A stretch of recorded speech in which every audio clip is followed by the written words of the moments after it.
നമ്മുടെയൊക്കെ ജീവിതത്തിലെ വലിയ ഒരു മോഹമാണ് സ്വർഗത്തിൽ പോകണം.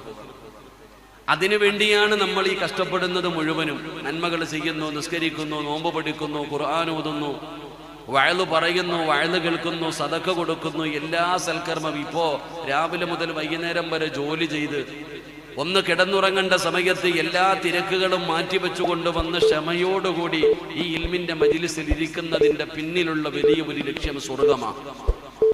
എല്ലാവരും അല്ലാഹുവേ സ്വർഗത്തിൽ പോകണമെന്ന് ആഗ്രഹിക്കുന്നവരാ. ആണുങ്ങളാകട്ടെ, പെണ്ണുങ്ങളാകട്ടെ, പ്രായമുള്ളവരാകട്ടെ, കുട്ടികളാകട്ടെ, നിസ്കരിക്കുന്നവനാകട്ടെ, നന്മകൾ ചെയ്യുന്നവനാകട്ടെ, അല്ലാഹുവിനെ ഭയന്നുകൊണ്ട് ജീവിക്കുന്നവനാകട്ടെ, ഇനിയില്ല കള്ളു കുടിച്ച് നടക്കുന്നവനാകട്ടെ, മുസ്ലിമാണോ, അവന്റെ വലിയ ഒരു ആഗ്രഹമാണ് സ്വർഗത്തിൽ പോകണം. നിസ്കരിക്കുന്നവനും നിസ്കരിക്കാത്തവനും, അല്ലാഹുവിനെ ഭയന്ന് ജീവിക്കുന്നവനും അല്ലാഹുവിനെ ധിക്കരിച്ച് നടക്കുന്നവനും